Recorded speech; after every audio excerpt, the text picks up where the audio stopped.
elsewhere. This is a tribute, first and foremost, to our healthcare doctors, nurses, all of those working on the front lines. But it's also a great tribute to the American people who have put into practice the social distancing, the guidelines, the guidance of state and local officials. And we hope that every American is encouraged by the steady progress that we are making. We're continuing to bring, at the President's direction, the full resources of the federal government to bear. Today, the President approved a major disaster declaration for American Samoa, and now all 50 states and all territories are under major disaster declarations for the first time in American history. At this present moment, 33,000 National Guardsmen are on duty. 5,500 active duty military personnel have been deployed to 9 states, including 716 medical professionals, doctors, and nurses who deployed out to 14 different hospitals today. Among those were 10 hospitals in New York City, and military personnel were also serving today in hospitals in Connecticut, Texas, Louisiana, and New Jersey. Yesterday, as the President reflected, we unveiled the President's guidelines for opening up America again.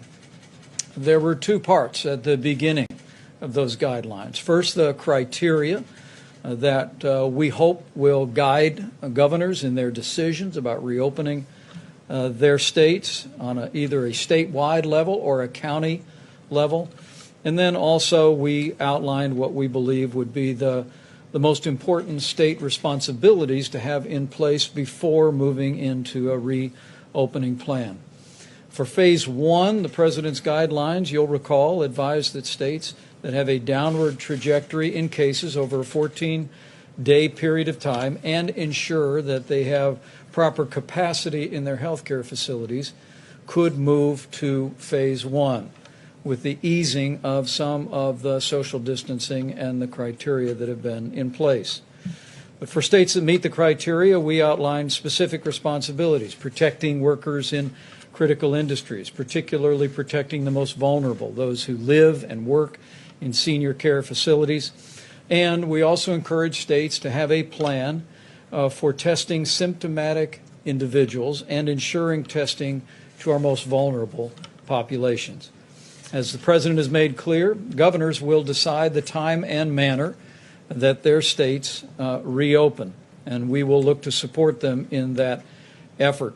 But as we assured the American people yesterday, with the President's direction, our administration will continue to work with governors across the country to ensure that they have the equipment and the supplies and the testing resources to reopen safely and responsibly. On the subject of supplies, today we issued a letter to our nation's governors summarizing all the medical equipment and supplies that have been distributed to their state from FEMA between the 1st of this month and April 14th through Project Airbridge and through the Commercial Supply Network. We'll be speaking with our nation's governors on Monday and detailing that information at that time. As of April 16th, as the President reflected briefly, FEMA has coordinated the delivery of millions of pieces of medical equipment, including 44 million N95 respirators, 63 million surgical masks, more than 10,000 ventilators, and of course deployed more than 8,600 federal medical station beds. On the subject of testing resources, we're going to take some time to speak about our administration's approach in partnership with states to continue to expand testing across the country at this briefing. But from the very outset of this epidemic, President Trump made efforts to essentially reinvent testing in America. The traditional testing in this country that takes place at CDC or at state labs was designed for basically the kind of diagnostic testing that is routinely required. But the President early on in this effort brought together the leading commercial labs in America. We forged a public and private partnership. And 6 weeks ago, we had performed some 25,000 tests, and at this day, we have performed 3.7 million tests. We believe that labs and hospitals are now performing more than 120,000 tests a day, and we've actually stood up a team from Walter Reed under the direction of Dr. Deborah Birx that is working around the clock to identify additional testing capacity across the country. We believe that states could actually more than double the amount of daily testing that is happening today by simply activating all of the labs. And Dr. Birx will detail some of those resources today, and we'll be going over those very specifically with governors on Monday. We've also been promoting the development of new and innovative tests. We all know about the 15-minute Abbott test, but the FDA is currently working on an antibody test that literally could add 20 million new tests to our supply even before the end of April. I want to assure the American people that we're going to continue to work with your governors and with your state health officials to scale testing in the days ahead. But as you'll hear from all of our experts tonight, our best scientists and health experts assess that states today have enough tests to implement the criteria of phase 1 if they choose to do so. Let me say that again. Given the guidance in the President's new guidelines for opening up America again, states that meet the criteria for going into phase 1 and then are preparing the testing that is contemplated by going to phase 1, our best scientists and health experts assess that today we have a sufficient amount of testing to meet the requirements of a phase 1 reopening if state governors should choose to do that. And you'll hear more detail on that in just a moment.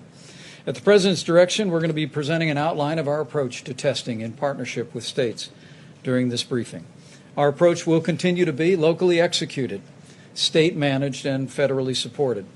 Dr. Fauci will give us a brief introduction to the overall approach to testing that is contemplated to deal with the coronavirus. Dr. Redfield of the CDC will describe our plan to mobilize CDC officials in all 50 states to specifically monitor coronavirus incidents that occur in every state in the Union. Of course, Dr. Deborah Birx will describe not only our tests, but also the current capability and the capability that we could expand to very readily. And Admiral Giroir of the U.S. Public Health Service will summarize our approach. But I want to assure the American people that at the President's direction, we are going to continue to work every single day to make sure that our states and communities have the testing they need to reopen at the time and manner of their choosing. And we're going to work every day to make sure our states have the resources and the supplies to reopen their states and reopen America in a safe and responsible way. With that, Dr. Fauci.